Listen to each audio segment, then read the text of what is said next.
Hello everyone, as we all know we all are social media freaks. हमें अपनी हर problem का solution social media से चाहिए।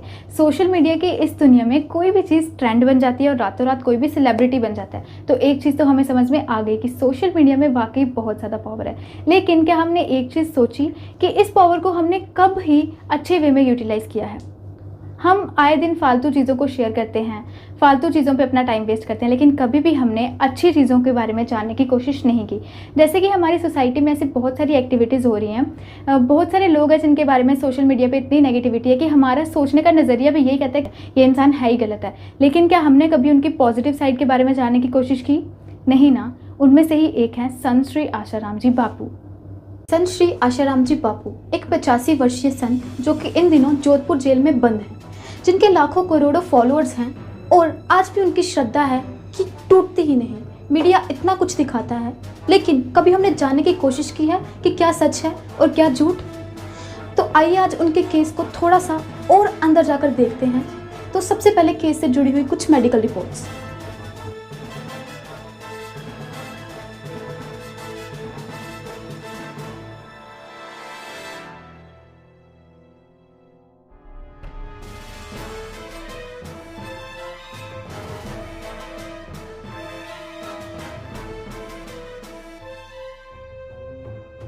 तो जैसे कि आपने देखा होगा कि मेडिकल रिपोर्ट में कहीं भी रेप की पुष्टि नहीं की गई है, फिर भी मीडिया हमेशा रेप रेप रेप क्यों कहती रहती है? क्या मीडिया ने कभी मेडिकल रिपोर्ट देखी है या फिर आम लोगों तक कभी भी मेडिकल रिपोर्ट दिखाई है? तो आप कैसे मीडिया के ऊपर ब्लाइंडली ट्रस्ट कर सकते हैं? आप खुद सोचिए। मीडिया हमेशा एक ही पक्ष का क्यों दिखाता है, दोनों पक्ष का क्यों नहीं दिखा रहा है? प्लीज इस पे गौर कीजिए। और संत श्री आशाराम बापू जी के केस का सबसे बड़ा टर्निंग पॉइंट लड़की की डेट ऑफ बर्थ है। जो डॉक्यूमेंट्स कोर्ट में पेश किए गए थे, उन सभी डॉक्यूमेंट्स में लड़की की डेट ऑफ बर्थ अलग अलग है। फिर न्यायपालिका ने किस बेस पर पूज्य बापू जी को पॉक्सो के तहत आजीवन कारावास की सजा सुनाई? और फिर उन्होंने एक झूठा सर्टिफिकेट बना के उसको नाबालिगा बना दी, जबकि बालिग होने के सर्टिफिकेट भी मिल रहे हैं। बिल्कुल। और उसका वो कहते हैं ट्रायल तो होता ही नहीं है। जी हाँ, और सुब्रमण्यम स्वामी और राम जेठमलानी जैसे देश के बड़े बड़े एडवोकेट्स ने पूज्य बापू जी का केस लड़ा है और उन्होंने साफ साफ कहा है कि एफआईआर में रेप का आरोप ही नहीं है और जिस लड़की ने आरोप लगाया है उसकी कहानी विश्वास करने योग्य ही नहीं है। तो क्या ये चर्चा का विषय नहीं बनता? तो आइए देखते हैं इन एडवोकेट्स की मुंह जुबानी। लोकनायक जयप्रकाश नारायण हॉस्पिटल में भेजकर जांच करा दी। जांच में लिखा है कि एक भी स्क्रैच नहीं है। रेप की बात छोड़िए। Is that the case is false.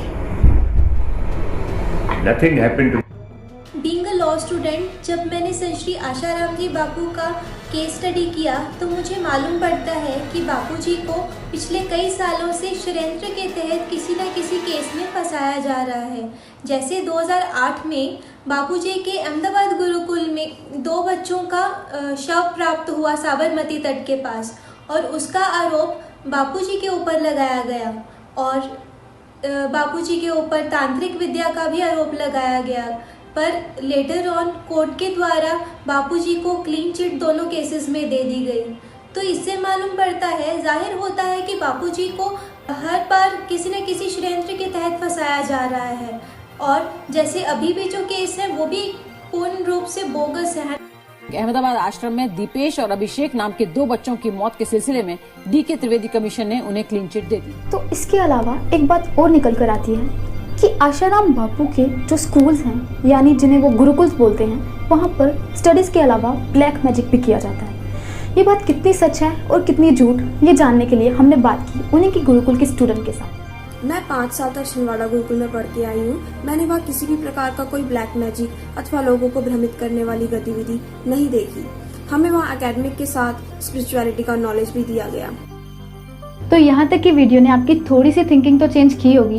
ये क्वेश्चन तो आपके माइंड में आया ही होगा कि क्या उनको कल्प्रिट बोलना सही है। और दूसरा सवाल ये कि क्या मीडिया हमारे तक हर चीज़ पहुँचा रही है? नहीं ना।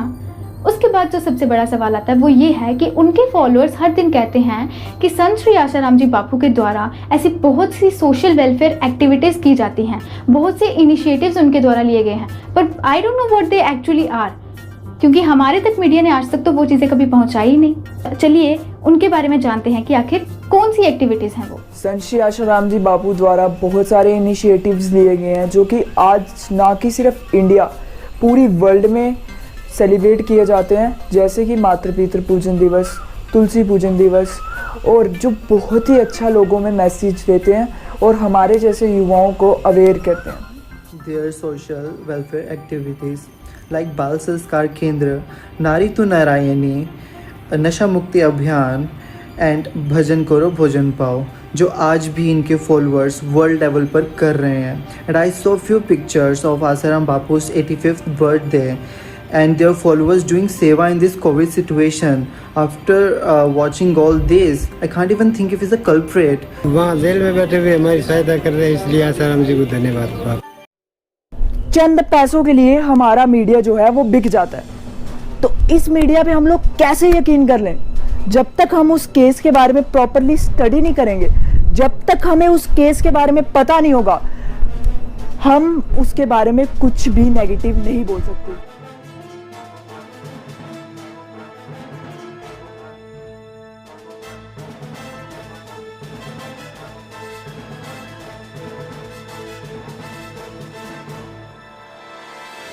तो ये थी हमारी एक छोटी सी कोशिश जिसने आपकी थिंकिंग को शायद थोड़ा सा तो चेंज किया होगा।